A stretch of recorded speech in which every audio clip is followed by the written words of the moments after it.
কাল দোল আর দোলের আগে রমরমা রঙের বাজার। সকাল থেকেই রমরমা রঙের বাজার। বাঁকুড়ার কতুলপুরের রঙের ছোঁয়া। দেখুন সেই রঙের বাজারের ছবি। বাজারে মিলছে নানা রঙের আবির। অন্য বছরের তুলনায় রঙের চাহিদাও বেড়েছে। কথা বলবো দেবব্রতর সঙ্গে। দেবব্রত, বাজার কতটা জমে উঠলো?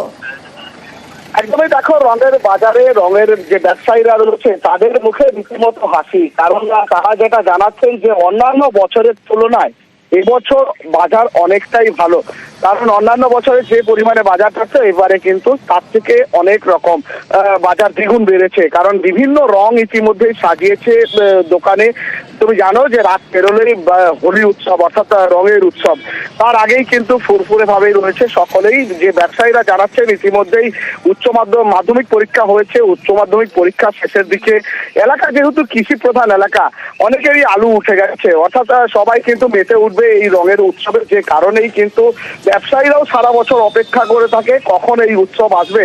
তাদের সমস্ত পুঁজিপাটা দিয়ে রং সঞ্চয় করে এবং সেই রং গতকাল থেকেই কিন্তু বিক্রি বাটা শুরু হয়েছে। গতকাল যে পরিমাণে বিক্রি হয়েছে ব্যবসায়ীরা মনে করছেন আজকে তার থেকে একটু বেশি হবে। আগামীকাল অর্থাৎ রঙের যে হোলি উৎসব রয়েছে সেই দিন তাদের ব্যবসা আরো চরমে উঠবে।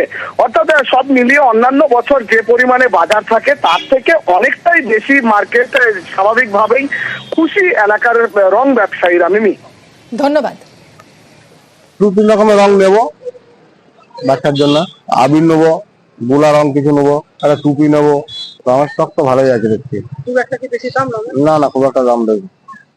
দাম মোটামুটি ডিপে 20 টাকা ডিপে আছে, 30 টাকা ডিপে আছে, 10 টাকার আছে, 5 টাকার আছে। ভ্যারাইটিস আমার কাছে রঙের মোটামুটি 8 থেকে 10 রকমের আছে। খদ্দের তো মোটামুটি টুকটাক করে লেগেই আছে সারাদিন। রং ছাড়া পিচকারি, আপনার টুপি, মুখোশ সমস্ত রকমই আছে। দোলের অনেক অনেক শুভেচ্ছা সমস্ত দর্শক শ্রোতাকে। খুব রঙিন হন এবং নিজেরা আনন্দ করুন। শুধু আমাদের যারা পেটস যারা আছে বা রাস্তায় যারা আছে তাদেরকে একটুখানি বাঁচিয়ে, কারণ ওরা খুব অসহায় থাকে, তাদেরকে বাঁচিয়ে নিজেরা রঙের আনন্দে নিজেদের আনন্দিত করুন।